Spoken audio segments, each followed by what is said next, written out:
शुक्रवारी दुपारी शरद मोहोळची हत्या झाली. पुण्यात कालवा झाला. कोथरूड हादरलं. एका क्षणात होत्याचं नव्हतं झालं, पण जे काय घडलं त्याचं प्लॅनिंग जवळपास 1 महिना आधीच ठरलेलं होतं. असं धक्कादायक वास्तव आता पोलीस तपासात समोर आलं आहे. मागच्या काही दिवसापासून मोहोळ टार्गेटवर होता आणि त्याच्यामध्ये घुसून फुल टू प्लॅनिंगनं त्याच्यावर गोळीबार करण्यात आलाय, असं पोलिसांचं म्हणणं आहे.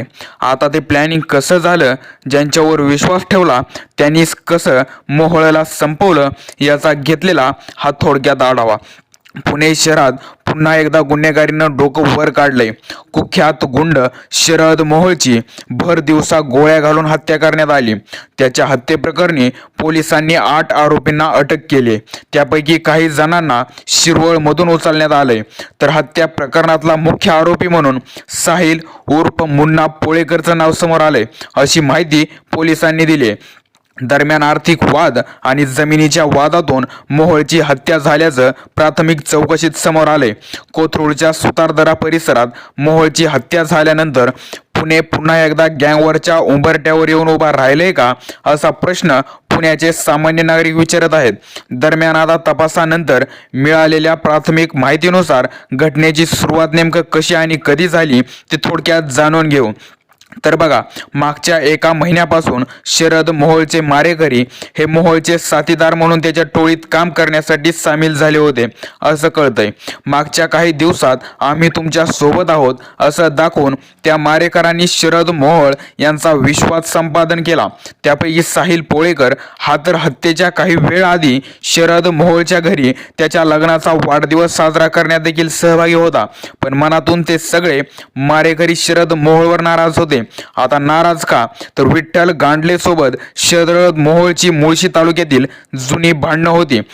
तर साहिल उर्फ मुन्ना पोळेकर यांच्यासोबत देखील जमीन आणि पैशाच्या देवाणघेवाणीतून वाद झाले होते. पोळेकर आणि मोहोळ मधल्या वादाचं कारण होतं मुळशी तालुक्यातल्या मोठा गावाजवळ असलेली पोळेकरची जमीन.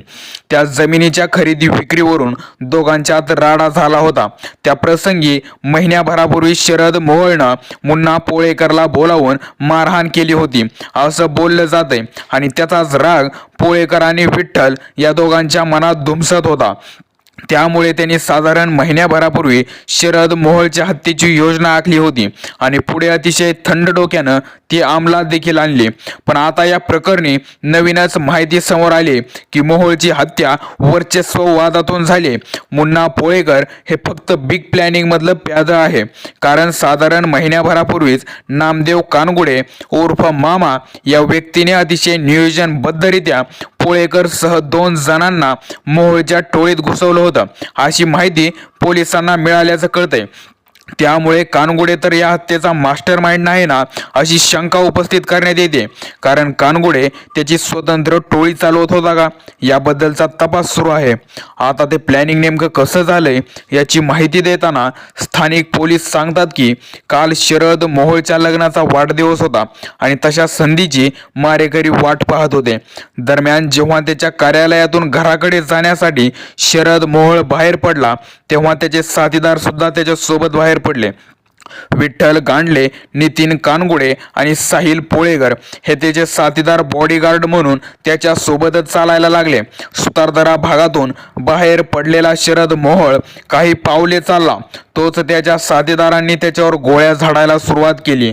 तिघांनी त्याच्या जवळील पिस्तुलातून झाडलेल्या गोळ्यांपैकी 2 गोळ्या शरद मोहोळच्या मानेत लागल्या, 1 छातीत तर 1 गोळी शरद मोहोळच्या डोक्यात लागली.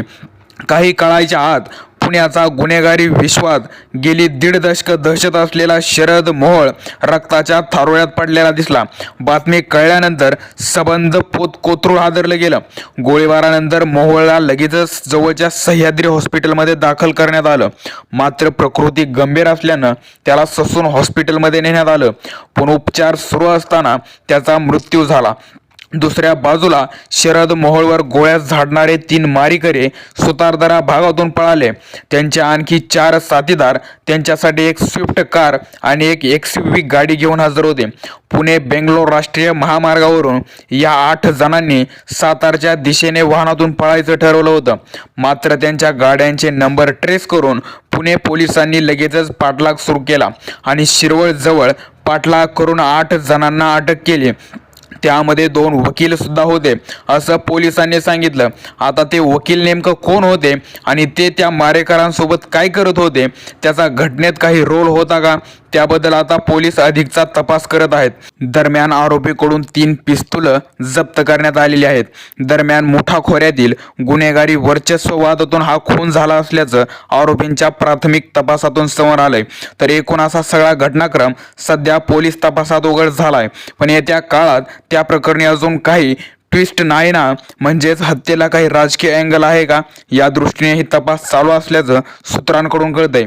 कारण मागच्या 4 ते 5 वर्षात शरद मोहोळ यानं कोथरूडच्या राजकारणातही चांगला जम बसवला होता.